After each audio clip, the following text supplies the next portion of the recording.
예, 안녕하십니까. 할 말 수다 제8화 박정희에 대해 할 말이 수다. 예, 오늘 주제는 박정희로 한번 잡아봤습니다. 오랜 해묵은 논쟁이죠. 근데 논쟁이랄 것까지는 없고 저희들은 그냥 이 박정희에 대해서 닭깎이 마사오에 대해서 한번 얘기를 해보도록 하겠습니다. 이분으로 할 것 같으면 어쨌든 우리나라 대통령이었고요. 뭐 일제 친일도 했고 5.16 군사 쿠데타라고 하는 사람도 있고 혁명이라고 하는 사람도 있는데 저는 쿠데타 쪽입니다. 이 사람에 대한 평가는 뭐 경제 발전 어찌됐든 뭐 민주주의에 역행을 하든 뭘 했든 그 경제 발전을 이룩하지 않았느냐, 이게 과연 정당한 것인가? 모든 사람을 다 죽이고 이제는 뭐 피해를 보고 그 한 사람으로 인해서 뭐 이득을 보는 사람도 많잖아요. 하지만은 어찌됐든 민주주의에 역행을 했고 하여튼 그 모든 잘못을 과연 경제 하나로 다 덮을 수 있느냐에 대해서 한번 얘기를 나눠보도록 하겠습니다. 이번에는 저희 초대 손님 없이 저희 성두랑 황렬이랑 이렇게 얘기를 해보도록 하겠고요. 어떻게 보면 이게 급작스럽게 된 거지. 그렇죠. 카톡에서 이제 이야기를 하다가 좀 어느 정도 관점과 의견이 좀 달랐죠. 그래서 여기 할 말이 수다에 한번 같이 해서 이야기를 한번 해보고 여러분의 의견을 공유하는 건 어떨까 싶어서 이렇게 참여하게 됐습니다. 예, 그러면 저희 일단 소개부터 하겠습니다. 저는 할 말 수다 사회마템 민준입니다. 예, 반갑습니다. 반갑습니다. C2D의 이광현입니다. 반갑습니다. 양상두입니다. 예, 바로 본격적으로 하기 전에 일단은 이 닭깎이 마사오에 대해서 한번 얘기를 네이버에 검색을 좀 검색을 해야 되겠죠. 위키백과라든지. 성도 닭깎이 마사오 찾고 있어서 박정희를 안 찾고 있고. 예, 그럼 박정희에 대해 일단 소개를 좀 하겠습니다. 예, 박정희, 한국의 군인, 정치가. 사범학교를 졸업하고 보통학교 교사였다가 만주 군관학교와 일본 육사를 졸업하고 만중은 중위가 되었다. 해방 후 한국군 소장이 되어 5.16 군사 정변을 주도하였다. 1964년 제5대 대통령이 되어 경제개발을 단행하였고 국가발전의 기틀을 마련하였다. 1967년 재선된 후 장기 집권을 위하여 삼성 개헌을 통과시켰다. 중앙정보부장 김재규의 저격으로 서거하였다. 라고 이 네이버 백과사전을 토대로 저희가 지금 박정희에 대한 인물 소개를 해드렸습니다. 이 사람이 경북 선산에서 태어났죠. 구미 근처. 구미 선산이 있죠. 구미랑 선산이 통합됐나? 통합된 거 아니었습니까? 구미시 선산. 네, 구미시 선산. 농활도 많이 갔어요 옛날에. 하고 있는데, 이분이 뭐 그래서 우리가 얘기하는 박정희 향수가 있는 건지 잘 모르겠습니다. 이분이 구미 출신이기 때문에. 근데 왜 대구는 왜? 구미랑 상관없잖아. 대구는 왜 그래? 그것도 그렇죠. 대구가 본거지죠.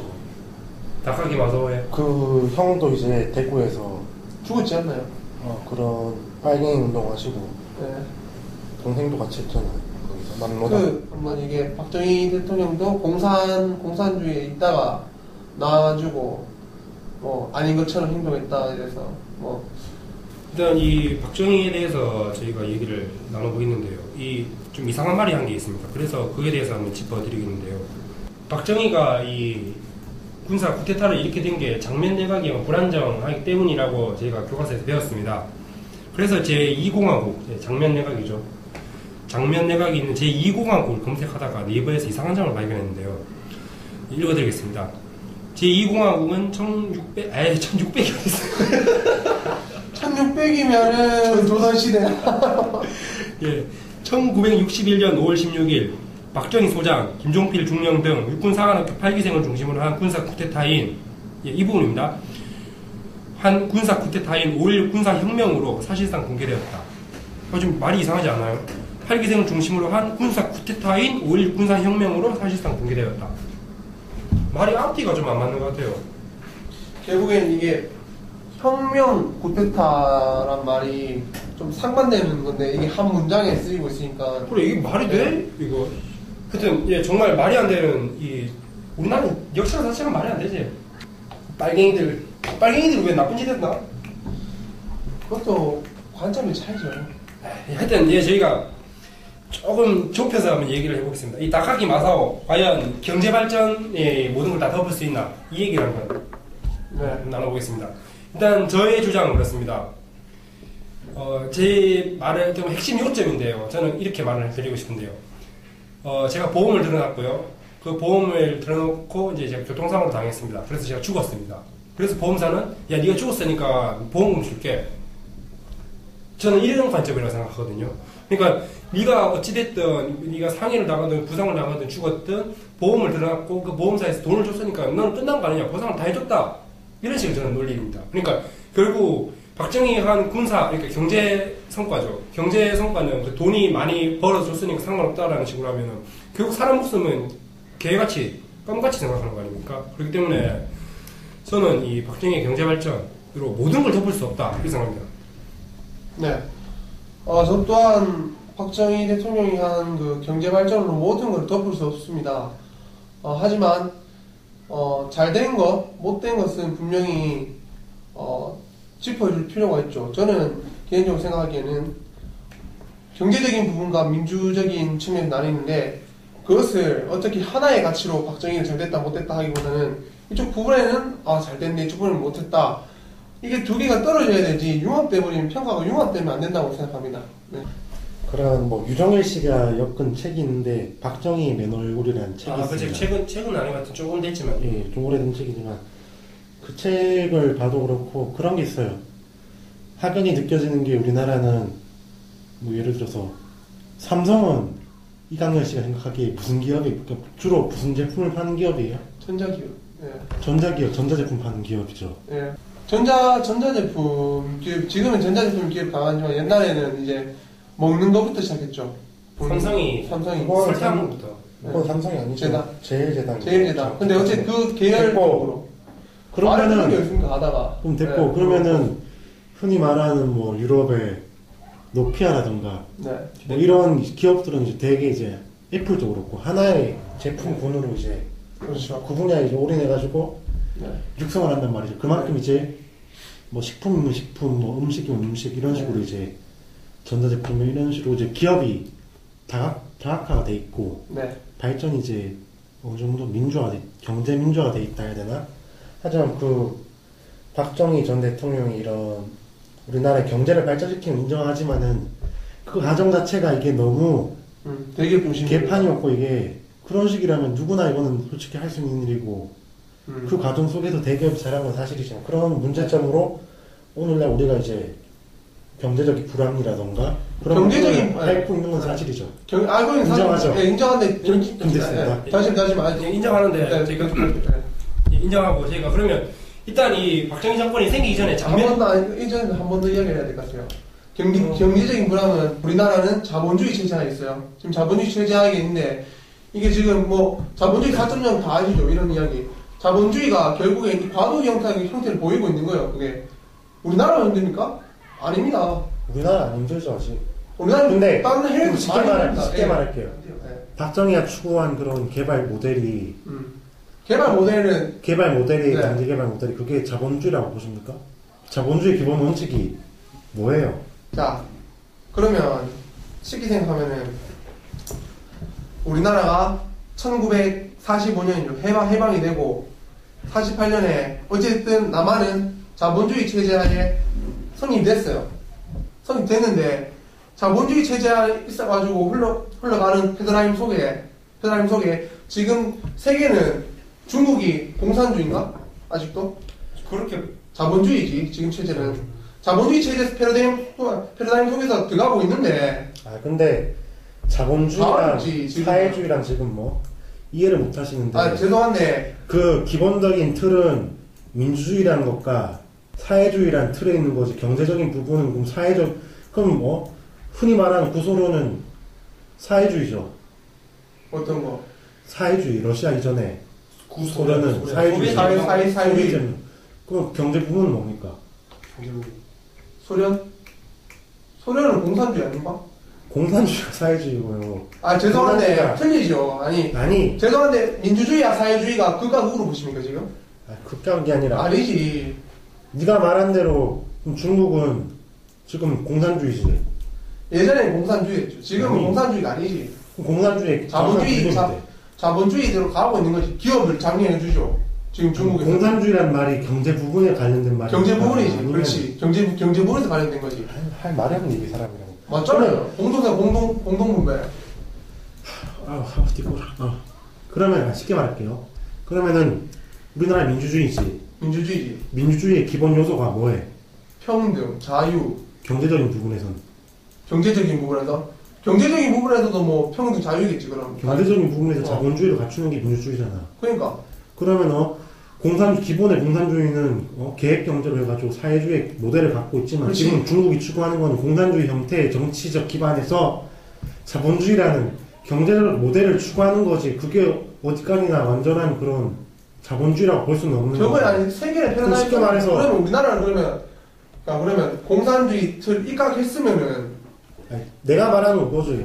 박정희가 추구한 모델은 계획경제주의인데 그 계획경제주의가 과연 자본주의가 맞냐 이 말이고, 그리고 지금 말하는 중국은 자본주의가 아니라 이 말이지. 그러면은 우리나라 대기업들이 중국의 땅을 소유할 수 있어? 못하지. 임차만 할 수 있지 소유를 못한다고. 왜냐면 그 언제까지나 가지고 있는 게 아니라 그 경제적 기반은 언제든지 그 중국이라는 공산당이 뺏을 수 있는 거라고. 그렇죠. 그게 자본주의는 아니란 말이죠. 그러면은 지금 북한도 이제 기업들한테, 민간 기업들한테 땅을 내주고 이제 개발을 하게끔 유도하고 있어. 그리고 어느 정도 수익도 보장해주고, 값싼 노동력에. 그럼 북한이 자본주의란 말인가? 아니잖아. 공산주의라는 그런 정책적 기반에 입각해서 자본주의라는 거를 약간 수용해서 이렇게 하는 것 뿐이지. 그게 수용했잖아요. 처음보다 많이 완화됐잖아. 완화됐을 뿐이지, 그거를 자본주의라고 볼 수는 없는 거지. 그러면 그게 계속 가능하면 어찌됐든 이게 쇄국이었잖아. 어찌 보면. 앞으로가 아니라 현재를 현재를 봤을 때 어쨌든 우클릭 된 건 사실이잖아요. 어디가? 중국이 우클릭 된 건 사실이잖아. 클릭이 간 건 아니죠. 간 건 아니지. 당연하지. 그건 당연하지. 근데 방금 중국은 근데, 자본주의라고 네. 칭했잖아요. 자본주의 칭했다는 그거는 자본주의화로 이제 어느 정도 바뀌고 있다. 그래, 바뀌는 과정이잖아. 과정이라고 해야 되는 자본주의라며. 자본주의 상태라며. 자, 다시 정리하겠습니다. 자본주의 사과하세요. 상태는 사과합니다. 중국이 자본주의 상태는 아닙니다. 그거 아닌데. 그거 인정할게. 우클릭 건 인정하잖아요. 인정하는데 맞잖아. 그게 중요한 게 아니고, 내 말은 박정희가 추구한 그 모델이 자본주의에 입각한 모델이 맞냐 이 말이죠. 어디까지나 계획주의인데 그 계획에 맞춰가지고 그런 대기업들이 그런 공사를 따내고 완전 경제 입찰주의가 아니고 거점식 개발이죠. 그것도. 그게 과연 사회주의랑 다를 게 뭐냐 이거죠. 흔히 북한이 추진하는 그런 모델이나 중국이 추진하는 모델이나 그게 다를 게 뭐냐는 거죠. 그런 이제 과정을 거치면서 경제는 개발했죠. 경제는 발전했죠. 그런 상황을 보니까 쉽게 말해서 지금의 삼성이나 현대나 이런 게 있기까지는 그럼 정부에서 세금으로 투자를 해주고 해줬지. 값싼 노동력 제공해주고 그런 식으로 하면서 그런 순수한 노동자들의 희생이 있으면서 이룩한 경제는 발전인데 맞지. 그 발전의 그런 대가는 누구한테 있냐 이거죠. 대기업 대주주가 다 갖추고 있는 건데. 그리고 흔히 말하는 그런 정수장학회라든가 영남대라든가 그런 걸 이제 강탈 아닌 강탈을 해놓고는 이게 민주화가 됐다 이건 말할 수 없는 거죠. 그건 정치적인 민주화는 분명히 이룩됐어 지금. 하지만 경제적인 민주화는 안 됐다 이거죠. 쉽게 말해서 한일 병탈을 당하면서 그런 토지를 막 몰수하고 나중에 그런 북한도 몰수를 하고 그랬지만은 그런 과정에서의 분배, 재분배라든가 그런 게 아니라 이거는 완전히 북한이랑 다를 게 없는 거죠. 북한도 이제 그런 대지주의 그런 땅을 빼앗고 분배를 하잖아. 그렇지. 근데 우리나라에서도 그런 이제 개발이라는 모델을 내세우면서 이제 그런 빈민층의 땅을 뺏고 개발지를 이제 몰아세우고 그리고 이제 대기업한테 땅을 주고 이제 거기다 개발을 해라, 고속도로를 지어라, 아파트를 지어라 이런 식으로 이제 거저 몰아준 게 가형을 사회주의에서 말하는 그런 강탈과 다를 게 뭐냐 이거죠. 네, 진짜 한번 진짜 몰아치니까는 우리 할 말 있었던 브레인 상도가 몰아치니까는 광렬이가 당연해지는 못하는 것 같은데 일단 분위기는 그렇습니다. 일단 이제 저희가 한번 정리를 한번 해보고 넘어가겠습니다. 일단 이게 너무 갑자기 앞으로 왔어. 최근 거래 왔어. 일단 이 5.16 내지는 박정희가 들었을 수 있게 한 기반 내지는 이 장면 내각의 불안정부터 얘기를 하고 천천히 좀 한번 하는 그런 방향으로 하겠습니다. 일단은 장면 내각 과연 이게 불안정했느냐 안 했느냐 요거부터 한번 짚고 넘어가야 될 것 같아요. 박정희가 쿠데타를 한 이유는 그거잖아요. 장면 내각이 불안정하다. 그건 명분이죠. 명분인데 쿠데타에 대해서 나는 100%에 대해서 그러니까 권력을 잡기 위해서 100% 구국을 하기 위해서 뭐 100% 이렇게 정의될 수 없고 어디가 뭐 의도적이 근데 권력 욕심도 있고 군부가 나서면 안 될 수 없는 상황이라고 생각을 하거든요. 저는 그 생각이 더 가깝습니다. 근데 네. 예, 일단 정면 내각이 저는 불안정하다라는 것에 대해서 동의를 하지 않고요. 일단 어느 정도 안정이 되고 있는 상황이었는데 박정희가 자기 욕심 때문에 대통령이 되고자 하는 의지, 요즘 의지 때문에 대통령이 돼서 이제는 그 군사 정변을 일으켰다고 저는 보거든요. 글쎄요. 그럼 박정희 대통령은 어떻게 선출됐습니까? 자기가 대통령 된 거 자기가 아닌가? 하는 거죠. 내가 자기 한 게 아니라 투표로 있는 걸 알고 있는데 국민투표. 국민투표는 투표인데 네. 저는 그렇게 알고 있는데 그 민주주의에 최대한 입각했지 않나요? 제도상. 그러면은 쉽게 다르죠. 말해서 그럼 초학생 회장을 뽑아요. 네. 그럼 이제 그 까대표 모여봐 한 10명 모여봐 아니네 와서 이제 왔어요. 찍어. 그 당시에 이제 후보가 있었던 것도 아니고 찬반인데 거의 아니 자료를 그때 못 후보가 가지고 누가 나왔는데 안 그때? 제가 알기로 윤보선이랑 윤보선은 64년도에 퇴임, 허수아비 정권이었다가 퇴임한 걸로. 아니 일단 이거 나와요. 20하고 쪽이야. 잠시만요. 이거는 20은 쳐봐. 국가재건 최고의 의장이 되고 그 다음 연도에 대통령 권한 대행을 역임하였으며 민주공화당 총재 자기가 주대하고 그리고 취임한 거죠. 그러니까 윤보선이라는 그 선거했잖아. 투표했잖아. 그 70몇 년도 그거는 이제 그 뭐지 마지막 이제 그 마지막에 이제 그 유신 전에 이제 그 한 거지. 그러면 처음에 대통령 잡을 때 투표 안 했다고? 국민투표? 왜? 한 걸로 알고 있는데 권한 70몇 년대 한 건 김대중이잖아. 김대중이 붙었겠지 그래. 그래 그거잖아. 근데 그 초기에 60년도에 왜 투표를 해? 투표를 할 이유가 없잖아. 이미 군사로 군사로 이미 다 총칼로 정부를 그 뭐지 국회를 다 제압했는데 무슨 할 이유가 있어? 그러니까 국가재건 최고회를 만들고 3년 동안 군정 통치를 한 거죠. 권한 대행으로. 그때 거의 대통령이었죠. 그리고 이제 허수아비 대통령. 봐봐. 윤보선 대통령하고 15만 6천 표 차이로 간신히 물리치고 승리했다. 63년도에 63년도에 10월 근데 15일 보면은 군정기간 중 박정희 정면 세력은 특수범죄 처벌법 등을 내세워서 정치적 반대 세력과 군부 내의 반대 세력을 제거했다. 그런 상황에서 출처 어디입니까? 그거? 여기 출처 어디냐면 위키 백과사전 72번째 줄 보세요. 뭐 이런 그런 말이 없어. 일단 정리를 할게요. 황렬 네가 지금 보고 있는 책은 어떤 거지? 지금 제가 보고 있는 책은 서울대학교 출판문화원에서 나왔고요. 이종복 교수가 쓴 한국 정치의 분석 가이에 역사서에 대해서 일전에 한번 언급한 적이 있는데 진짜 지극히 주관적이라서 어디가 뭐 내용이 생략될 수도 있고 역사가의 관점에 따라서 다르기 때문에 다르죠 관점이. 하여튼 제가 봤을 때 이 책에는 그런 언급이 빠져 있는 걸로 보이네요 지금. 어쨌든 투표를 했다 안 했다? 투표는 했어요. 어떤 진실이지? 하긴 했겠죠. 확인했어. 확인했는데. 확인했어. 그럼 총 득표수가 몇 표인데? 총 득표수. 일단은 표차는 15만 6천 표 나왔고 찾아봐야 될 것 같은데. 봐봐 인터넷에 안 나오나? 근데 이미 군부가 그런 집권을 하고 있는 상황에 왜 투표가 되겠나 뭐.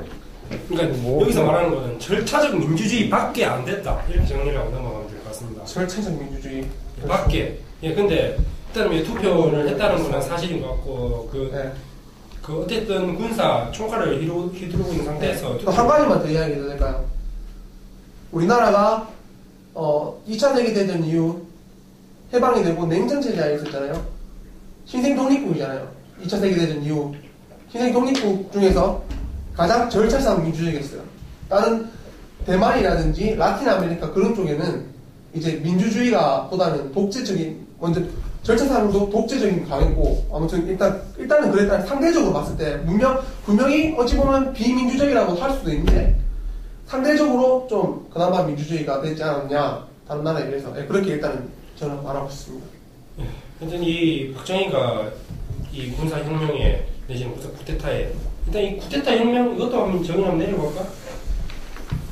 쿠데타 뒤합리 수정 정권을 설치한 게 수정이고 혁명은 일단 그 쿠데타에 대해서 일단 저희가 정의를 국립국어원의 그 사전에 의하면 정의를 이렇게 내려져 있습니다. 명사 무력으로 정권을 빼앗는 일, 지배계급 내부의 단순한 권력 이동으로 이루어지며 체제 변형을 목적으로 하는 혁명과는 구별된다라고 했습니다. 그러면 혁명에 대해서 혁명에 대해서 한번 찾아보겠는데요. 혁명은 세 가지 뜻이 있습니다. 명사고요. 헌법의 범위를 벗어나 국가 기초, 사회 제도, 경제 제도, 조직 따위를 근본적으로 고치는 일. 그리고 두 번째는 이전의 왕통을 뒤집고 다른 왕통이 대신하여 통치하는 일. 세 번째, 이전의 관습이나 제도, 방식 따위를 한 번에 깨뜨리고 실적으로 새로운 것을 급격하게 세우는 일. 그럼 쿠데타랑 혁명이랑 동일시될 수 있다는 건가? 다르죠. 완전히 다르지. 군사혁명, 그러니까 보통 아까 서두에 얘기했듯이 5.16 군사 쿠데타로 잡은 군사혁명으로 돼 있잖아. 그건 아까 내가 그러니까, 이구하고 설명할 때. 그러니까 5.16은 제 생각에는 쿠데타예요. 쿠데타인데 군사가 아무튼 그 군부가 그 당시 힘이 있었다고 생각하죠. 왜냐면 6.25 전쟁이 이유였고 더군다나 군이라는 존재가 치안을 많이 유지시켰다고 생각합니다. 그쪽에 혼란스러웠지 않았을까 당시 상황이 그 가정하에 군이라는 게 결국엔 하나의 권력축으로 작용하는데 엎은 건 사실이고 저는 쿠데타로 인정하고 싶고 혁명에 대해서 어찌 보면은 그게 만약에 박정희가 민정이양 뭐 이런 말도 정권에 도전 안 했다면 그게 쿠데타로 굳혔을 텐데 아니지. 그냥 그런 말 하기 전 그런 말 하든 안 하든 박정희가 한 일은 쿠데타지. 그 혁명에 대해서 아까 혁명에 대해서는 봤을 때 그러면 아니 그러면 프랑스 혁명이라고 하지 프랑스 쿠데타라고 하나? 혁명이죠. 프랑스 혁명. 응. 그냥 위헌 바꿨잖아요. 틀을. 그러니까 프랑스 쿠데타는 뭔가 이상하잖아. 쿠데타는 정권을 잡는다는 의미잖아요. 쿠데타는 결국에 말하면은 좀 군사에게도 지칭이 되지만은 하극상에도 지칭이 되는 정부에 대해서 만약에 국무총리가 대통령을 엎었다 무력적으로 그게 쿠데타가 되는 거고 혁명이라는 걸 아까 봤을 때는 법을 바꾼다 그랬잖아요. 법을 바꾸고 체제를 바꾼다. 박정희 체제를 바꿨는데 혁명이라는 뜻도 근데 어찌 보면 좋은 뜻도 아닌 것 같은데 보니까 좋은 건가? 좋은 게 아니야. 아니 뭐 바꾼다 그랬잖아. 부조리한 걸 바꾼다고 저기 뚜렷하게 안 나와 있었잖아. 그냥 바꾼다고 돼 있었지. 기존의 간섭이나 이런 걸 바꾸는 건데 그러면 4.19는 쿠데타예요, 혁명이? 4.19 혁명이죠. 조금 구해혁명인데요. 좋은 거니까. 아니 그러니까 왜 그게 좋은 건데? 그럼 아래에서 일어나는 혁명이죠. 기존에는 독재라는 그런 문제로 이승만이랑 이승만은 그 상대적으로 봤을 때 그건 혁명이지. 아니 상대적이 아니지. 상대적으로 봐야 되죠 늘. 그럼 만약에 이거지. 아 정부가 정말 잘하고 있는데 밑에서 막 일났어요. 그게 혁명인가? 아니 중국가 잘하는데 일어날 이유가 없잖아. 그러니까 그런 하에 그런 가정에 상대적으로 못했으니까. 아니 살구 혁명도 국민의 동의하에 한 거지. 그러면 그죠? 5.16이 뭐 국민들이 총 들고 일하는 거야. 쿠데타를 인정한다니까. 근데 뭐 혁명이 쿠데타가 혁명인데. 그러니까 저 말대로 하면은 혁명이란 말도 들어갈 수 있는 그런 건덕지를 만들었잖아. 다시 한번 봐봐. 혁명 다시 줘봐. 혁명을 볼 필요가 없죠. 그러면 박정희가 쿠데타 맞다 이거. 사전적 어휘를 봤을 때는 사전적 어휘 보세요. 이거 보세요. 볼래요? 혁명 보면 그냥 그냥 기존의 간섭이나 틀을 철폐하고 그런 기존의 왕권 이런 거로 헌법이나 이런 거를 고치는 거잖아. 쉽게 말해서 자 기존의 헌법 국가의 기초 제도 이거를 무조건 고친다는 말이 아니라 이럴 수도 있고 왕통을 바꿀 수도 있고 이거를 질적으로 급격하게 세우는 일이잖아. 근데 그러니까 박정희는 군사 아까 쿠데타 말했잖아. 무력으로 무력을 했지. 쿠데타지. 그 다음에 그 했던 일이 혁명이고 뭐고 아니라 전 쿠데타라고 그냥 그 전거만 봤을 때 그럼 쉽게 말해서 그래 나도 근데 쿠데타라 생각하지. 근데 내가 이야기 인정했잖아. 쿠데타는 인정하는데 쿠데타가 이제 쿠데타의 가치 중에서 어떻게 그 쿠데타를 어떻게 봐야 되냐 그 관점이지. 쿠데타. 그렇지. 쿠데타. 이방원이 쿠데타일 뿐 쿠데타인 거지. 그냥. 쿠데타는 쿠데타지. 쿠데타는 쿠데타인데 이제 그거를 이제 문제점이 뭐냐면은 단순하게 박정희가 정권을 어쨌든 잡았어 한번 쿠데타로 잡았어. 그냥 물러갔으면은 이건 쿠데타야. 그냥 시각적으로 봤을 때 쿠데타인데 이게 어쨌든 박정희가 대통령이 되고 나서 성과를 이뤘어. 성과 이룬다고. 그게 쿠데타에 대한 쿠데타에 대한 일어나는 본질을 바꿀 수 없는데 그 후보를 이렇게 쿠데타 안 일어났으면은 쿠데타를 안 했으면은 좀 어려운 것 같아 좀. 그러면 아직이래. 이 자연스럽게 넘어갈 것 같은데 그 논리잖아. 경제 발전으로 모든 거 다 볼 수 있다 이 논리 아니야? 어느 정도는 쿠데타를 인정했잖아. 아니, 인정을 했는데 인정했지. 박정희에 대해서 난 내 이야기 아니고 다른 관점에 대해서 이야기하는 거예요. 아니 다른 관점은 네 얘기를 해야죠. 내 이야기 할 때는 왜 이건 명백한 쿠데타인데 잘못됐어요. 상당히 위헌적이었고 비민주적이었고 했는데 이제 저는 좀 상대적으로 보거든요. 가치를. 아니 근데 다른 정보만 봤을 때는 혁명과 근데 아까도 얘기하려고 말았는데 혁명과 쿠데타가 어떻게 상대적일 수가 있어? 혁명은 혁명이고 쿠데타는 쿠데타지. 한 거요. 난 혁명에 대해서 상대적으로 이야기 안 해요. 아까 상대적이라고 했다. 혁명과 쿠데타가 상대적이라고 했잖아. 살구 혁명 내지 5.19 쿠데타, 5.16 쿠데타. 뭐가? 이게 상대적이라고 했잖아. 아니 상대적이 아니지. 그러면 내가 생각하는 그 혁명과 그리고 쿠데타는 무력을 가진 자가 힘을 엎었어. 이거 군사. 박정희 쿠데타야. 쿠데타인데 혁명이라는 건 아까 전에 그 사전적 정의로 정의 내렸을 때 위헌 뭐 바꾼다 좋든 난 그게 좋은 거 나쁜 거 둘 다 가지고 있는 의미 같은데 혁명이라는 게 아무튼 내 생각은 그래. 근데 좋은 건 아니 좋은 건 아니 사전적으로 봤을 때도 그냥 아니 난 좋은 것도 엎을 수 있으면 혁명이 되는 걸 수도 아니 이게 있는 좋은 거야. 거는 어플 그러니까 이 약간의 보수 얘기 되어보자. 보수가 나쁜 게 아니잖아. 보수가 현상 유지잖아. 근데 이 현상 유지가 좋은 거면 계속 나가는 게 보수 아니야. 계속 나가는 게. 아니 지금 이체적으로 좋으면 계속 보수적으로 나가는 게 맞는 거 아니야. 근데 우리가 지금 안 좋으니까 진보를 하고 바꾸고 개혁하고 혁명하고 하는 거죠. 그렇죠. 그래. 그러면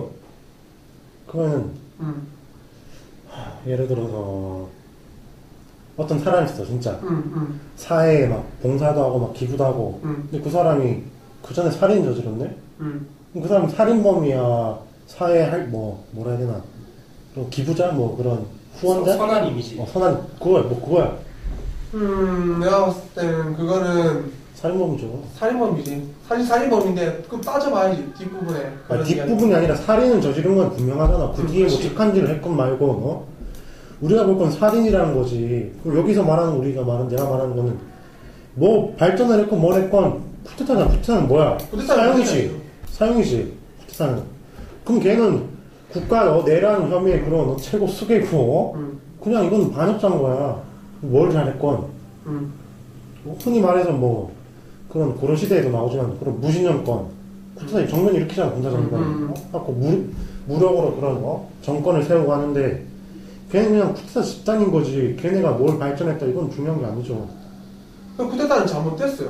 잘못된 거지. 그 후에 업적을 따질 필요가 없다는 거죠. 업적을 따질 필요가 없다는 그러면은 대한민국 경제 성장에 대해서는 그러면 이거는 아무것도 아니다 이렇게 넘어가는 건가? 이거 아무도 안 하다가 넘어갔어요. 하는 게 아니라 그렇지. 나는 우리나라가 아무것도 없었어. 맞지? 아무것도 없었어. GDP는 우리가 지금 아무렇게나 생각하는 뭐 가나 이런 나라도 더 가난했었고 진짜 찢어지게 가난했어. 근데 이런 국가에서는 뭘 조금만 하더라도 발전을 일으킬 수 있단 말이야. 내지는 그러니까 지금 얘기를 하다 보면은 일본한테 돈 빌려온 것도 얘기를 하겠지만 우리나라가 돈도 없었고 그리고 발전 시설도 없었고 아무것도 없었으니까 외국에서 돈을 빌려왔었어요. 경제 발전을 하기 위해서 싼 임금, 우리는 정말 쌌잖아. 싼 임금으로 노동을 했었고 미국에서 이제 다 버리는 사업들, 석유 사업 이런 거 다 가지고 와서 공장 돌리고 이런 거 다 했었고 그러니까 그냥 가만히 놔뒀어도 내지는 조금만 이렇게 노력을 했었어도 충분히 경제 발전을 이룩할 수 있었던 건데 박정희는 그거를 경제 발전 5개년 이렇게 하면서 발전을 해왔고 그러니까 계획 경제를 해왔고 그러니까 지금의 우리나라가 2만 불 시대인데 지금은 경제 발전을 하려고 해도 더 이상 어떻게 할 수가 없는 상태 맞잖아. 근데 그때 1인당 GDP 몇 달러 할 때 이때는 어떻게 하든 경제 발전을 이룩할 수 있었던 거지. 근데 운이 좋게 박정희라는 사람이 군사 쿠데타로 정권을 잡았고 그러기 인해서 경제 발전을 이룩했다라고 얘기를 하는 거지. 그러니까 아무나 저는 경제 발전을 이룩했다는 거에 대해서는 저는 이건 아까 전에 말씀하신 우리나라 아무것도 없었어요. 아무것도 없었는데 발전할 수밖에 없는 그런 상황이죠. 그러니까 0에서 발전하는 게 쉽나? 저는 0에서 발전하는 게 쉽나? 상대적인 가치요. 저는 그 신생국 국가 중에서 우리나라만큼 발전한 나라 국가가 없어요. 거기서 나는 의미를 부여한다는 거죠. 아니 옛날에 좀 약간 벗어나는 얘기 좀 장충체육관을 어느 나라가 지어줬어? 필리핀. 그래. 그렇죠. 이렇게 우리나라 가난한 나라인데 오늘 지금 근데 필리핀 볼 때 어떻게 봐? 저런 바나나 생산하는 나라 이렇게 볼 수도 있고. 그렇게 약속으로 뭐지? 경제적인 그만큼 우리나라는 성장했다는 거죠. 했는데 그때 굳이 박정희가 아니더라도 장면 내각이 좀 더 이 체제를 유지하고 이제 어느 정도 기반을 잡아가고 있었고 그 당시에 4.19 2주년이었을 때 4.19 2주년이 됐었는데 그때 학생들도 데모하고지 않고 그냥 조용히 지나가고 있는 도중이었고 어떻게 보면 장면 내각이 이제 서서히 기틀을 잡고 있는 순간이었는데 박정희가 그걸 엎어버린 거지. 이게 근데 다르지. 지금 이야기한 거는 책이랑 보수주의 이야기한 거. 하여튼 뭐 그렇게 달라요. 바라보고. 이야기. 그러니까 좀 언급하자면 그 당시에 살아본 사람이 없잖아요. 지금 여기 있는 사람 중에. 그냥 모르지 사회 혼란을. 그냥 뭐라고 뚫을 생각 확답을 못 내리겠는데 저는 역사서를 기준으로 해서 이야기하거든요. 역사서와 상대적인 그 세계적인 관점에서 봤을 때 그래서 이야기할 때는 박정희에 대해서는 쿠데타는 쿠데타, 잘못된 건 잘못됐어요. 상두 말대로 아까 전에 말했을 때 살인범이 만약에 뭐 몰래 살았는데 뭐 개가천선했다만 치고 막 그런 식으로 해도 죄는 죄다. 저도 그럼 죄는 죄예요. 이것도 분명히 죄인데 이제 그 상대적으로 정리하자면 민주화가 된 신생국가 중에서 다른 나라적 가치적으로 봤을 때는 우리나라가 그나마 좀 초선 때만 해도 좀 민주적이었다 그렇게 생각하고 경제적 발전에도 좀 눈부시게 성장하지 않았냐. 네, 일단은 여기까지 좀 이따 이제 그 뒤적인 이야기 이어나가도록 하겠습니다. 네. 경제발전 얘기도 지금 계속 해봐야 될 것 같은데 이 부분이 가장 논란인 것 같아요. 그렇죠. 경제발전 그래도 이게 독이냐 약이냐. 어찌됐든 네. 저희가 구태타를 이렇게 했든 사람 죽였든 뭐 했든 민주주의에 역행했든 어쨌든 밥은 먹고 살게 해주잖아요. 아니 일단 내가 똥구멍 찢어지게 가는 것보다 밥을 좀 먹어야 되겠다. 이거 논리를 솔직히 깨기는 쉽지 않고 깨기는 쉽지 않죠. 쉽지 않고 이거에 대해서 한번 얘기를 해보겠습니다. 우리가 제 생각은 이렇습니다. 박정희가 그 모든 것을 뭐 잘했다 못했다 따지기 전에 일단 잘못된 방법으로 정권을 잡았고 그로 인해서 아무것도 없던 나라에서 0에서 10으로 발전하는 게 훨씬 쉬운 나라에서 발전을 했고 좀 더 발전했을 뿐이라고 생각해요. 저는. 그러니까 좀 더 발전했을 뿐이고 내지는 그 방법적인 측면에서 완전 잘못됐다고. 그러니까 그 서울하고 이렇게 경부선 연결해서 충분히 할 수도 있고 내지는 지방 분권하면서 천천히 발전할 수도 있는데 왜 우리가 50년 만에 내지는 뭐 수십 년 만에 갑자기 잘 살아야 되는 이유는 없잖아. 그런 건 맞아요. 그건 맞는데 흘러가는 역사기 때문에 어떻게 좀 뭐랄 단정내기는 어려운데 분명히 민주주의 역행이죠. 쿠데타는 역행인데 이제 지나간 역사니까 되돌아봤을 때는 박정희라는 사람이 분명히 잘못된 건 잘못됐는데 어느 정도의 성과를 내지 않았나. 근데 이 경제적인 부분에서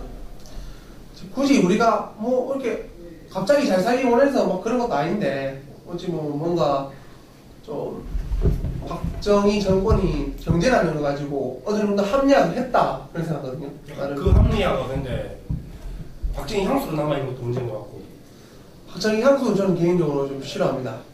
네. 참 죄송한 이야기지만 좀 박근혜 대선 후보에 대해서도 좀 그렇게 딱히 지지하는 건 아니고 네. 이거는 일제시대문화라고 어느 정도 연결되어 있는 것 같고 역사적으로 봤어도 연결되어 있는 것 같은데 일제가 우리나라에 그 침탈 내지는 수탈하지 않았다면 그 어쨌든 철도를 지어줬고 우리나라에 그리고 북쪽에 공장을 좀 지어줬고 남한에 뭐 이렇게 농지개혁 내지는 토지개혁을 좀 해줘서 이제 좀 쌀 재배 면적을 좀 늘리고 쌀 생산량을 좀 늘렸다 뭐 이런 거에 대해서 이 박정희와 어떻게 보면 논리가 좀 비슷하다고 생각해요. 어쨌든 내가 잘해주지 않았느냐. 그걸 대해서는 저는 이렇게 생각해요. 뭐 박정희의 비리에 대해서는 지금 뭐 안 나타나 있지 않나요? 어디에? 나왔죠. 어디? 영남대. 영남대. 그 대표적인 비리죠. 비리. 그럼 그건 박정희 개인에 대한 그런 비리. 아니 그러면은 진짜 깨끗한 대통령이 그런 뭐 정수장께 붙어가지고 그런 거를 왜 마련해놨을까? 몇천억짜리? 사업에 대해서 몇천억짜리를? 일단은 어떻게 그 비리라고 인정을 합시다. 그거는 네. 뭐냐? 인정을 합시다가 아니고 인정을 비리. 네, 비리. 우리가 건들지 못하는 성역인 것이. 그러니까. 그래서 우리 그냥 뭐 몇십억 뭐 노무현 몇 억 받았다고 구지랄하면서 그 뭐 영남대 강탈하고 뭐 MBC에 뭐해 난 노무현이 난 받았다는 난 난 그 믿을 수가 없어요. 그 부인 권양숙 여사가 받았다고 몇 천만 원 받았다. 그 아들 얼마 받았다. 이걸로 보수에서는 맨날 까잖아. 뭐 죽일로 개새끼 하면서. 하지만 그런 식으로 이제 진짜 뭐 그 받은 게 뭐 좋든 싫든 받은 거 받은 거지만 진짜 가슴 졸이면서 받았을 거 아니야. 그래도 뒷돈이니까. 근데 이거는 대놓고 너 내놔 이 새끼 하면서 뺏고는 내 땅이네 이런 이거는 다른 게. 그건 수탈 잘못됐지. 근데 그걸 이제 국민적 크게 봐야 될 것 같아요. 저는 좀 이상하게 대통령이랑 그런 자리는 물론 뭐 서민 하나하나 중요하지만 봤을 때는 내 관점은 세상에 깨끗한 사람 없다 생각해요. 그거야 그냥 먼지 털면 안 나온 사람 안 나온 사람 없냐? 그 문제는 안 나오잖아. 문제는 안 나오잖아. 그냥 모른다 생각해요. 그건. 아니 난 안 나오잖아. 그거죠. 아니 그건 거야. 우리가 알고 있는 게 있지만은 우리가 알고 있는 게 전부는 아닌 거 맞아. 네 말. 맞아, 그렇지. 그럼 말해서 볼 때 노무현 전 대통령, 김대중 전 대통령 매년 깠어. 퇴임 후에 까고도 안 나오는 거 이제 더 이상 깔 게 없으니까. 근데 과연 우리가 지금 박정희에 대해서 얼마나 깠고 전두환에 대해서 얼마나 깠고 과거 군부 독재자들에 대해서 얼마나 깠나 이거지. 까야지. 근데 지금 안 까고 있잖아 지금 보수에서. 그걸 까야지. 안 까잖아 근데 막말로. 그럼 까야지. 그러면 당연히 까야 되는 거고. 그럼 까야 되는데 네 말은 그거지. 안 까지 뭐 털어서 먼지 안 나온다. 그럼 인정해. 이거는 털어서 먼지 나오는 문제가 아니라 털면 그냥 죽어야 되는 거야 이거는. 근데도 안 까는 거야. 왜냐면 지들끼리 연관이 돼 있으니까. 박정희 친가랑 연관된 정치인부터 해갖고 기업은 얼마나 많은데 그런 걸 과연 깠을 때 깐다고 앞장서는 사람이 살아남을 수 있을까? 그 삼성을 깐다고 나온 그 김영철 변호사가 지금 어떻게 생각합니까? 그런 거야.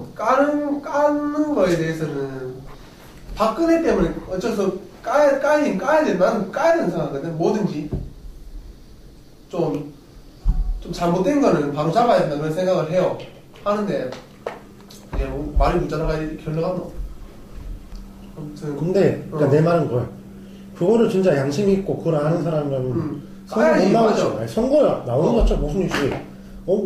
내 아빠가 얘네 집 뺏어가지고 내 아빠 죽고 나서 내가 얘네 집 사장이 됐어. 가게 사장이 됐어. 뻔히 그거 아는 사실을 알고도 대통령 나간다?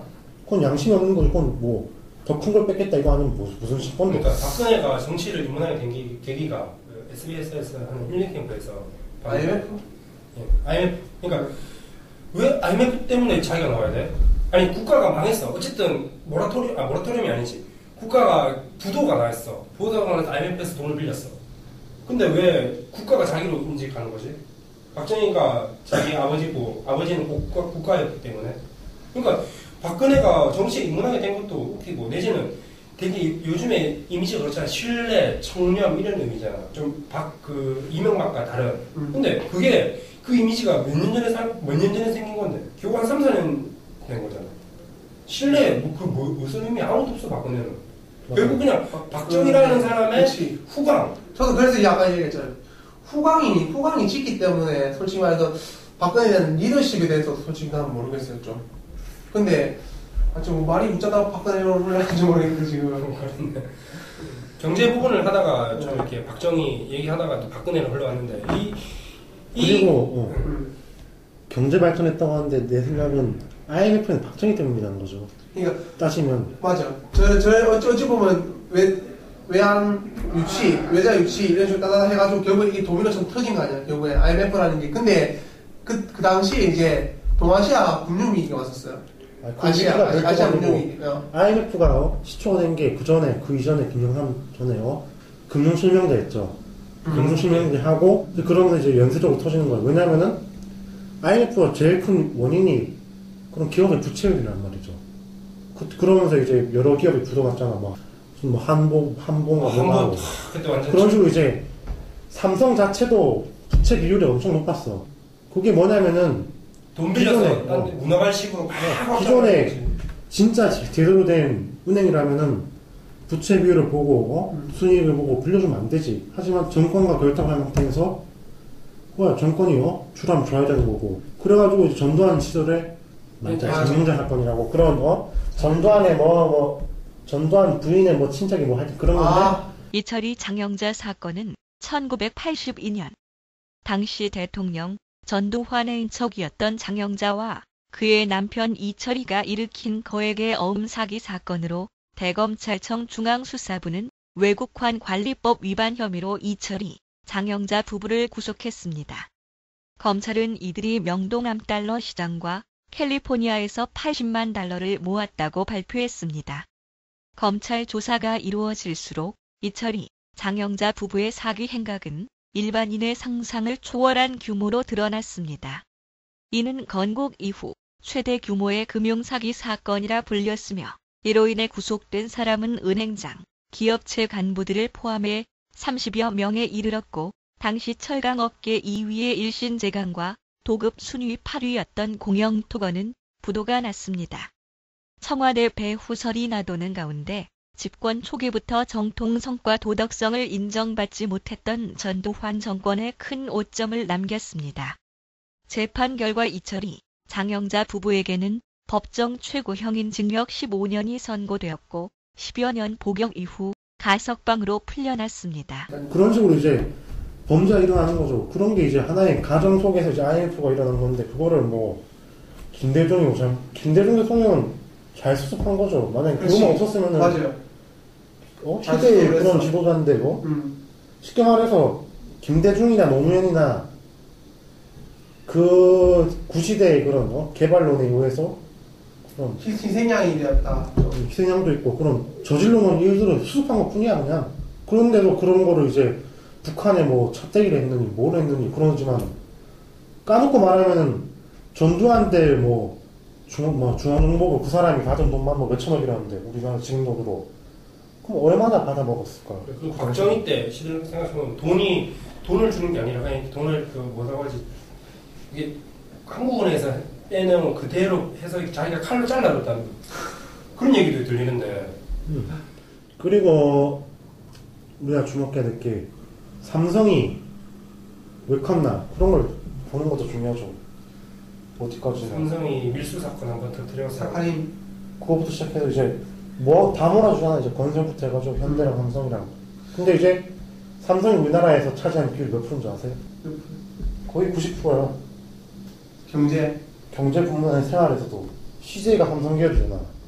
알지? 먹고 일단 먹고 자고 뭐 다 그런 거야. 도로부터 해가지고 뭐 그런 거 볼 때 과연 우리가 이게 삼성 공화국이지 대한민국인가?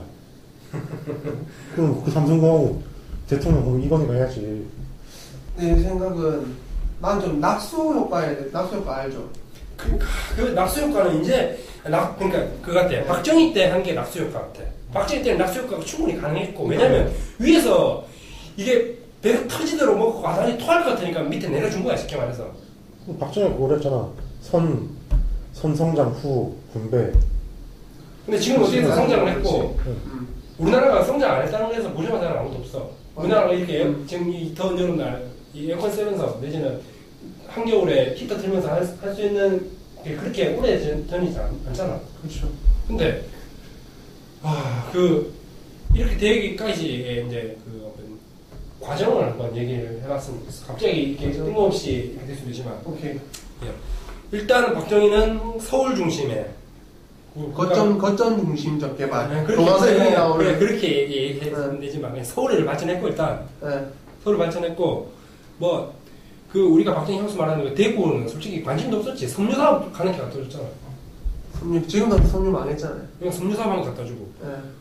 그래놓고 광주 이런 데는 뭐 아무것도 안 갖다 주고.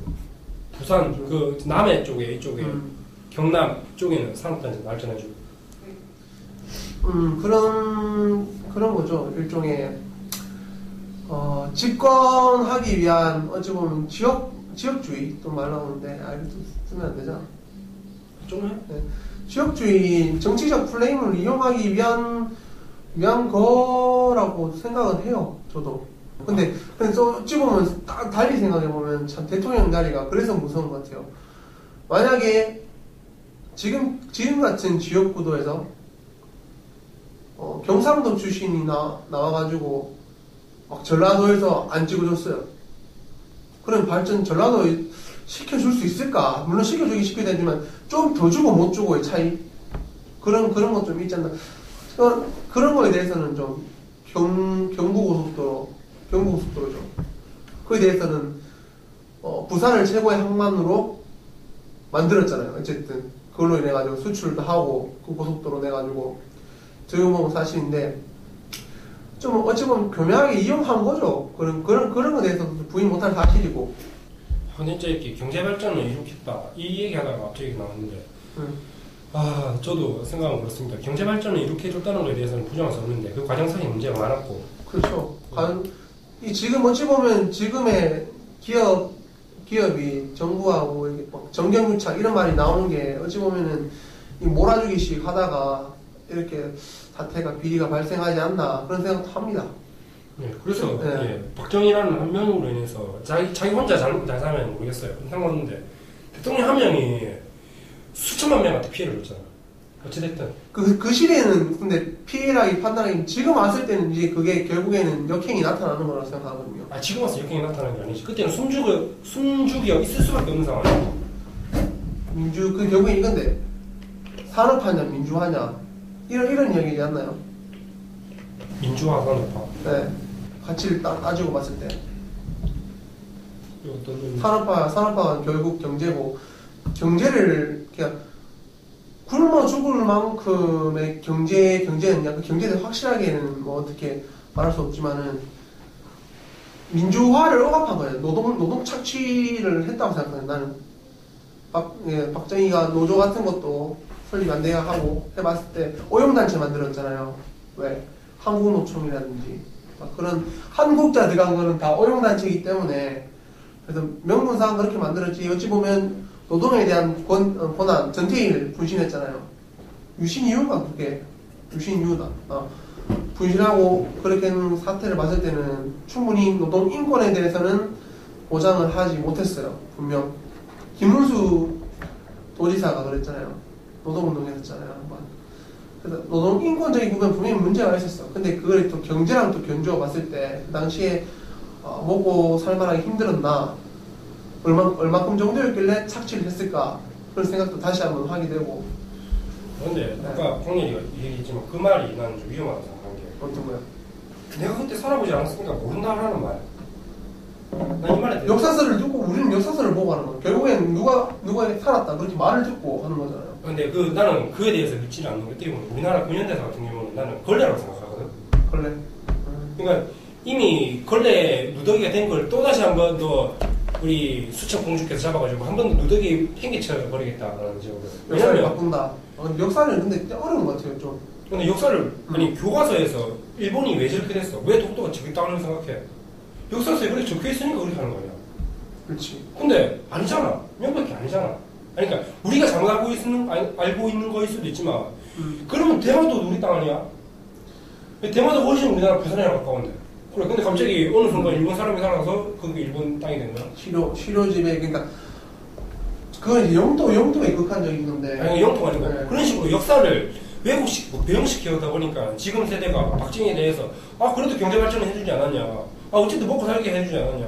네가 지금 이렇게 할 수 있는 것도 내지는 공부하고 이렇게 좋은 볼펜 쓰면서 공책 연필 있는 것도 그때 박정희가 없었으면 너는 시기만에 태어나지 못했고 너 부모님도 없었어 이런 식으로 가는 극단적인 예를 들어주는 거는 진짜 아닌 것 같아. 그리고 역사 아까 또 얘기했지 그 당시에 제가 얘기한 거 그 당시에 잡아서 모르겠다고 말한 거는 역사는 지금 현 시대에 있는 사람들이 평가를 하되 어떻게 평가하면 역사서를 보고 평가를 하죠. 근데 역사가 주관적이니까 우리가 어떻게 나는 오히려 그 역사에 대해서는 이 책을 만든 사람은 지켜봤을 거 아니에요.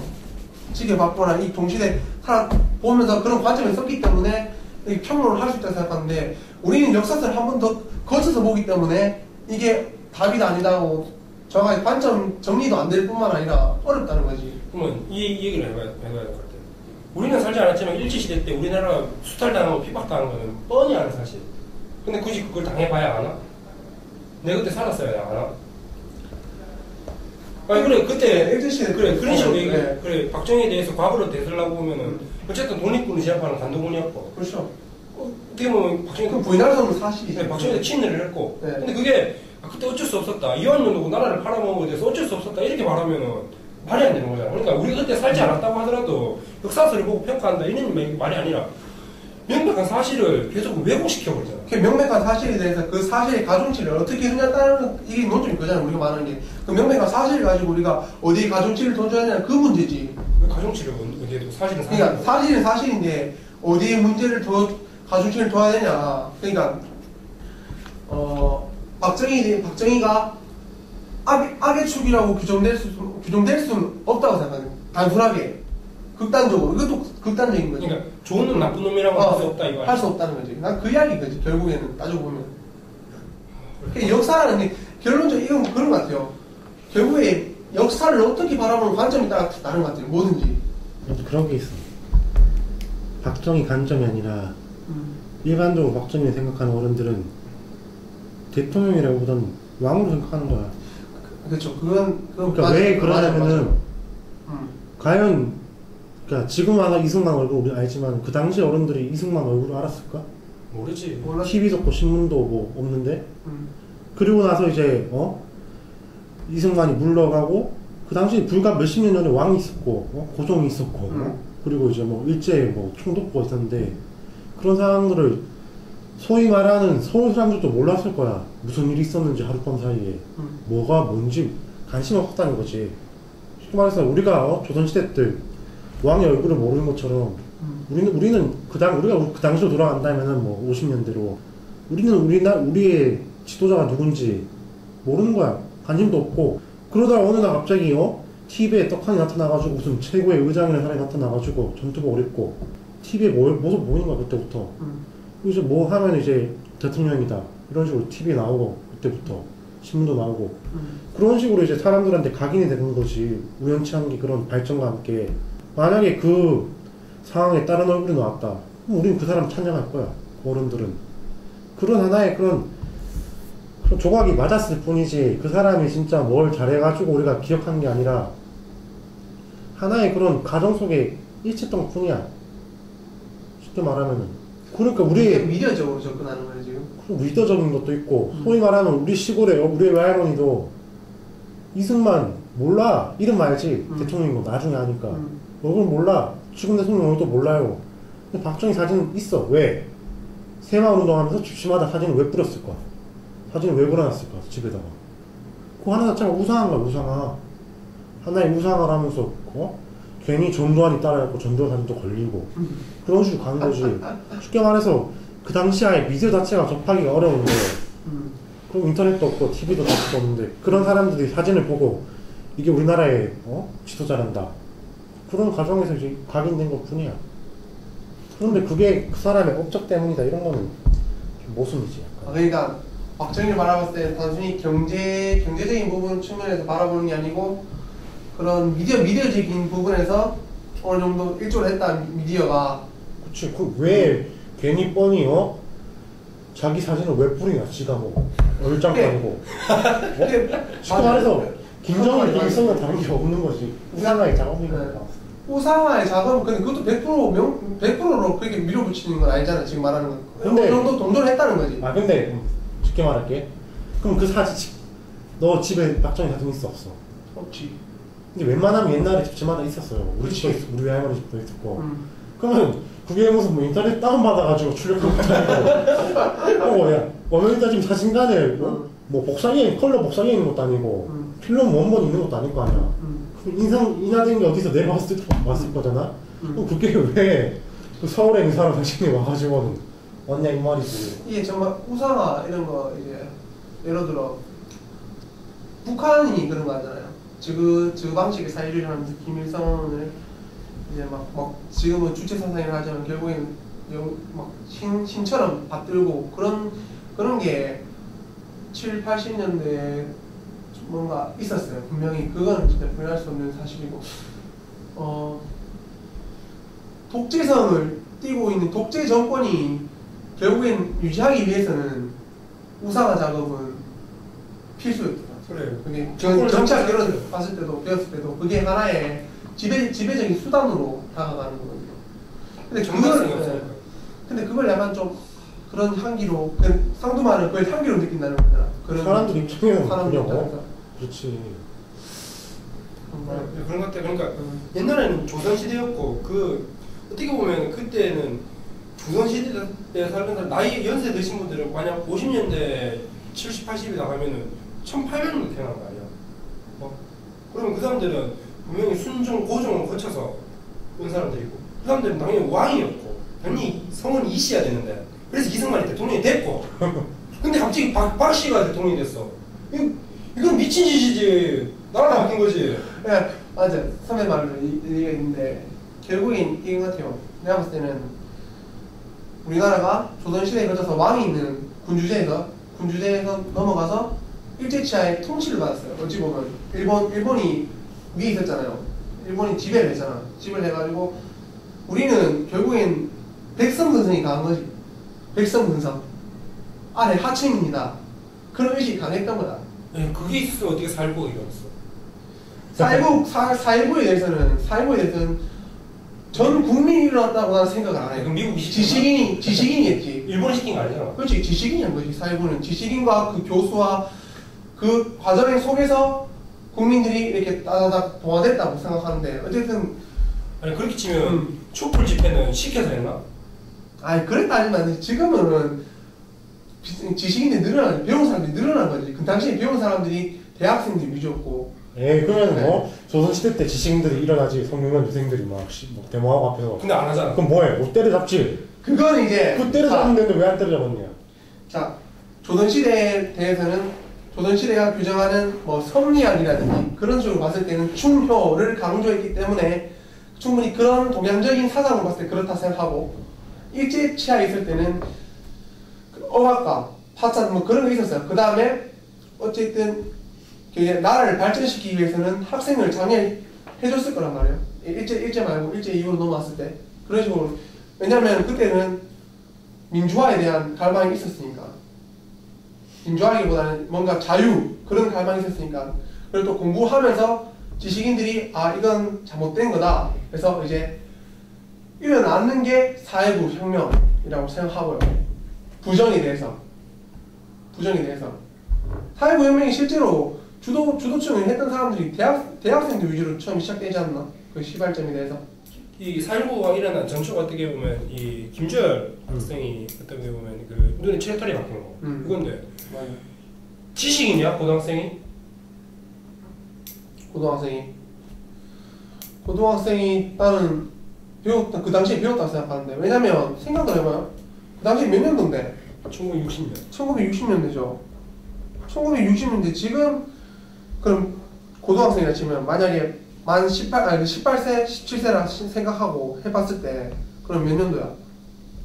1940 몇 년생이야? 3년생. 3년생이지.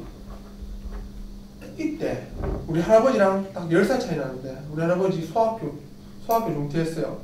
초등학교. 네, 초등학교 중퇴해서 배울 수 있는 여건 속에서 어쨌든 그건 좀 어려웠다. 그러니까 지식인이었다. 고등학생. 그 당시에는 상대적으로 봤을 때 우리 지금 대학교 넘치잖아.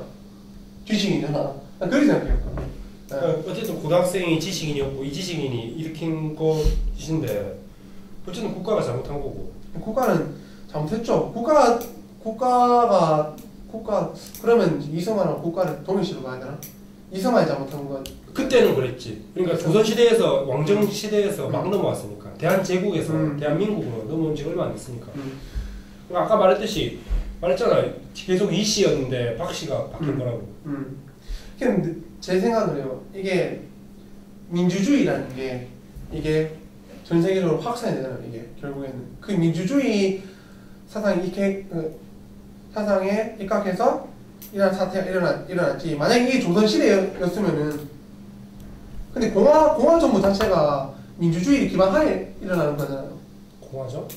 공화정부, 그냥 공화국 그게 민주주의를 기반으로 해서 올라온 거기 때문에 민주주의 어찌보면 이 당시 이승만 정권은 역행이지. 민주주의에 대해서는 부정하는데 나는 어쨌든 그 고등교육을 그 당시에 받았을 정도라면은 저는 지식이라고 생각합니다.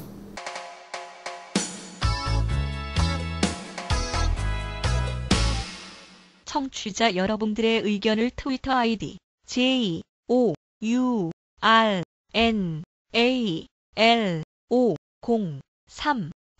저널 5035로 보내주시거나 유튜브나 아이튠즈에 댓글을 남겨놓으시면 앞으로 그 의견들을 참고해 더 좋은 팟캐스트를 만들도록 노력하겠습니다. 많은 의견 부탁드립니다.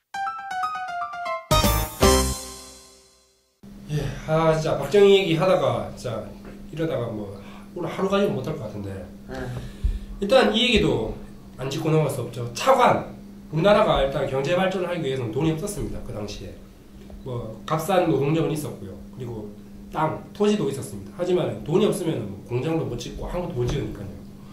예, 그래서 우리나라가 돈이 없었기 때문에 이 한일협정, 굴욕적인 한일협정을 체결해서 돈을 빌렸죠. 무상으로 3억 달러, 그리고 유상으로 2억 달러를 빌려가지고 총 5억 달러, 플러스 알파 이렇게 해서 빌렸는데 이게 뭐 경제개발 5개년의 주요 재원으로 사용됐고요. 하지만은 이거는 우리나라 36년간의 일제 그 수탈, 침탈, 뭐 그 이상 더한 그 모든 사건들을 다 덮을 수 있다라고 일본은 생각하고요. 내지는 우리나라는 그 당시에 어쩔 수 없다. 박정희로 인해서 모든 국민, 거의 전 국민이지. 전 국민들의 구상권이 다 없어졌다, 소멸됐다 이렇게 얘기가 됐는데요. 예, 차관에 대해서 한번 얘기해 보겠습니다. 뭐 제 생각은 이렇습니다. 차관 그 당시에 돈이 없었던 건 맞습니다. 근데 굳이 이런 식으로까지 거의 뭐 누더기 내지는 거의 뭐 정말 지금으로 봐서는 얼마 안 되는 돈을 굳이 일본한테만 빌려서야 될까? 그 당시에 우방이라고 하면 그렇죠. 뭐 미국도 그 당시에는 우방이 됐을 수도 있었고, 근데 냉전시대에 왜 굳이 일본이었을까? 내지는 그렇게 적은 돈만 빌릴 수 있을까? 충분히 그 당시에 일본은 우리나라 6.25 전쟁으로 인해 가지고 엄청난 경제적 이득을 받고 그로 인해서 엄청난 경제 성장을 했는데 이에 대해서 한번 얘기를 해보도록 하겠습니다. 얼마 받았다고? 5억. 5? 아니 그 당시에 얼마 이런 의미가 없다는 건데. 왜요? 의미가 없지. 의미가 있지. 지금의 환율이랑 그 당시 환율하고 같나? 아니 그게 의미가 없지. 어쨌든 엄청나게 적은 돈을 받았던 게 문제지. 그리고 그러니까 그걸 상대적으로 가치를 이야기해줘요. 5억이 어디에 비했을 때 얼마큼 작다 그걸 이야기해줘야지. 지금으로 봤을 때 만약 5천억 달러라고 하더라도 의미가 없는 거지. 아니 그러니까 상대적으로 어느 나라와 어느 나라를 비교했을 때 예를 들어 아니지 그걸 왜 우리가 비교해줘야 되는데. 우리가 전문가야. 아니 네가 언제까지 이거 찾고 있을래? 5억이라니 난 내가 봤을 때 그 당시 5억이면 또 크게도 보인단 말이야. 아니, 크지. 큰 돈인데 36년간에 걔 5억 달라고 퉁치자고 이렇게 팔아야지. 아 그렇게 보는 게 난 그게 더 위험한 것 같은데. 왜? 그냥 객관성이 아니라 주관성이잖아. 아니 30년 내가 너랑 30년 동안 노예를 지냈어. 근데 만약 5천만 원 주고 퉁치자고 끝 할래? 5천만 원은 다르지. 아니, 그러니까 딱 정해놨잖아. 개인이잖아. 너는 개인이잖아. 국가 전체로 봐서 5억 달러밖에 안 되는 거고 너 개인한테 5천만 원 주면 되지. 5천만 원 많은 거지. 나한테 500만 주면 되는 거지. 아니야? 적은 돈이라는 거를 이게 어찌 보면 아니 아니 일제가 실질적으로 우리나라를 지배한 건 36년이고 거의 근 50년 동안 지배를 했잖아. 그래 강화도 조약부터 시작해 36년인가 일제치하 36년. 그래 실질적으로 36년이 아니 6년이 아니지. 왜요? 아니 그러면 1910년에 한일 한일합방. 그 한일 합방 일산의약을 1905년에 짓고 갑자기 한일 병탄이 1910년에 일어났잖아. 네. 병탄이 10년에 일어났는데 이때부터 1945년까지 우리나라가 일본의 지배를 당했잖아. 네. 근데 이 강화도 조약이 그때는 조약이라고 할 수 있지. 1896년에 만들어졌잖아. 76년이야, 96년이야. 강화도는 한참 전인데 1076년인데요. 그쵸. 1876년이요. 76년이야. 네. 이때부터 일본이 우리나라를 먹으려고 한 거잖아.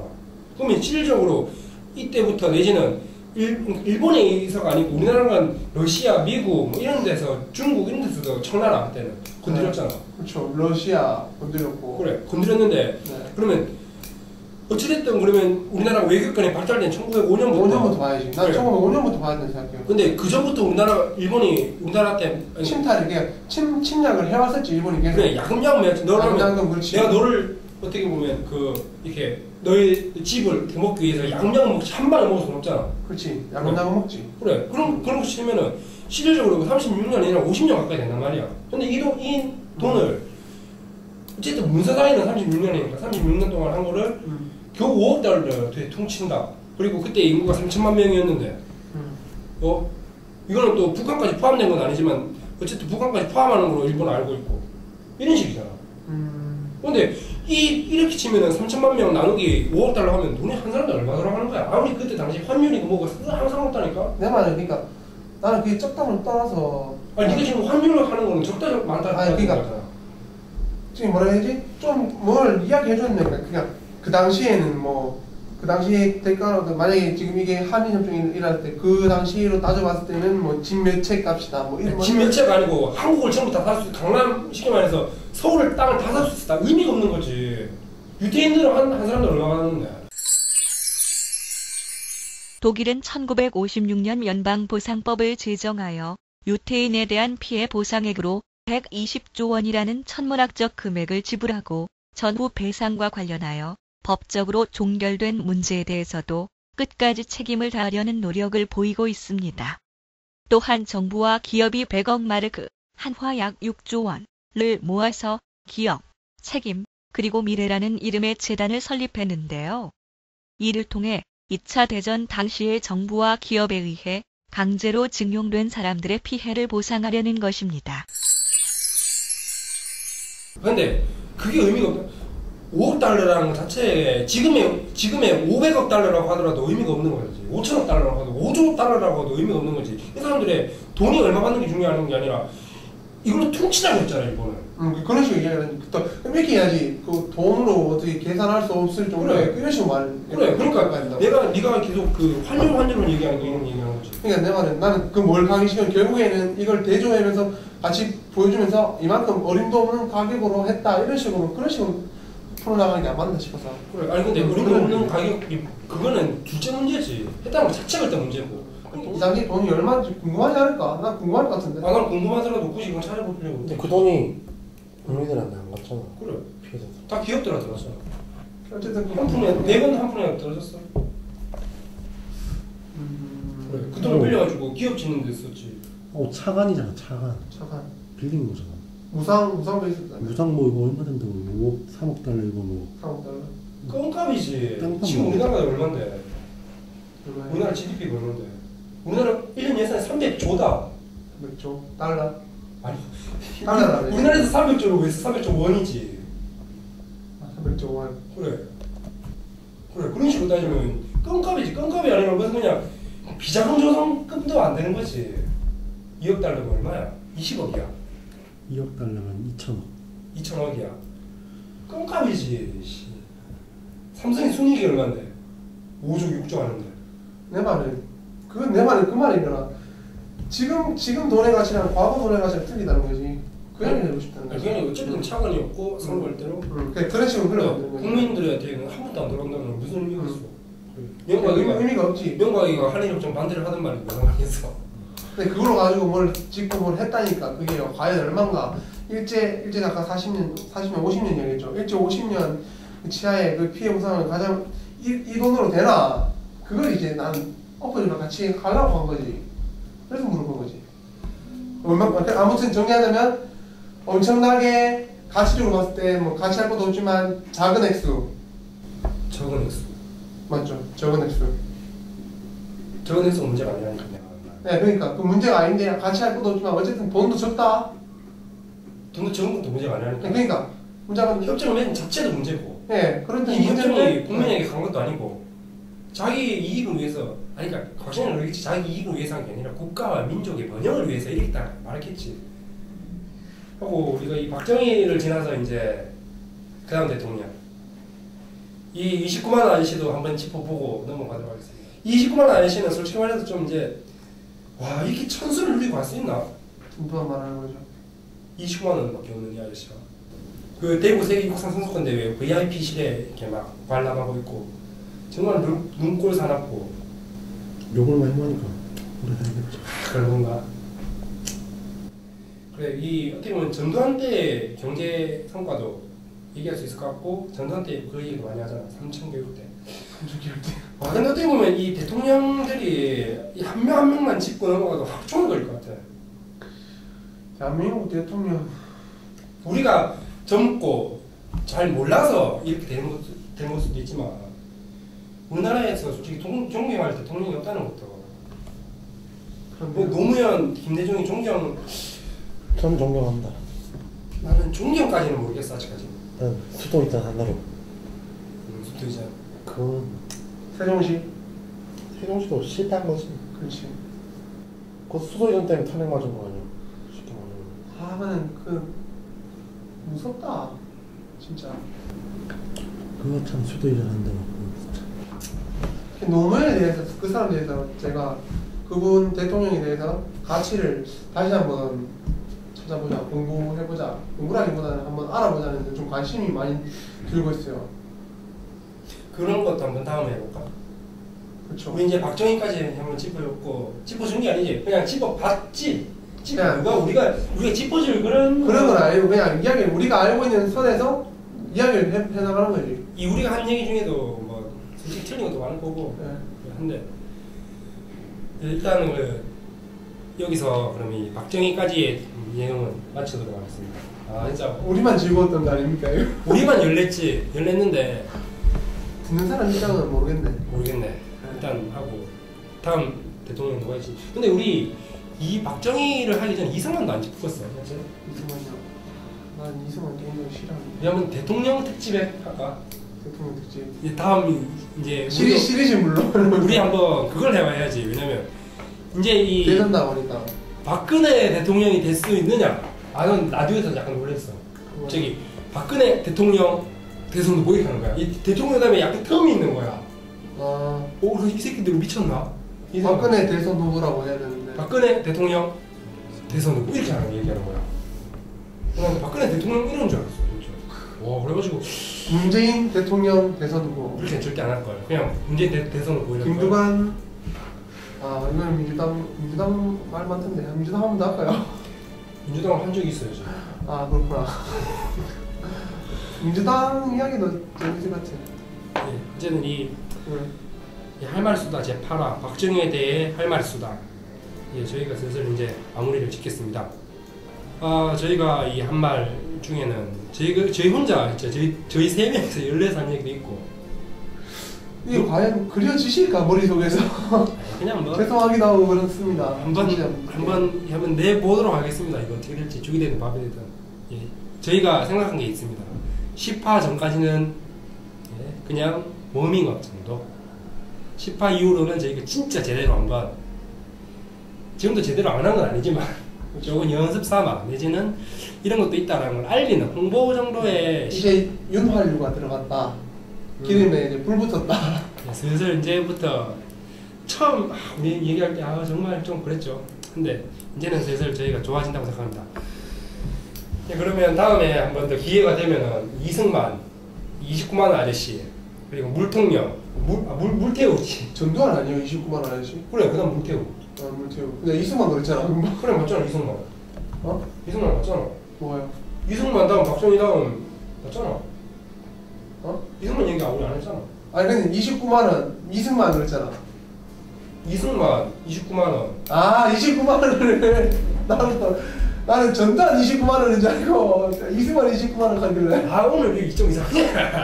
이제 네 저희가 이승만 그리고 29만 원 아저씨 그리고 그 물태우 그리고 YS 그다음 BJ 그리고 우리 노무현 대통령 그리고 장면 내가는 데서 한번 이야기해 봐. 그거는 뭐 이승만 때 하면서 하면 좋을 것 같고 그리고 이 지금 현 정권 우리 가카님 우리 네 그러면 저희 할 말 있다 여기서 마치도록 하겠습니다. 예 감사합니다.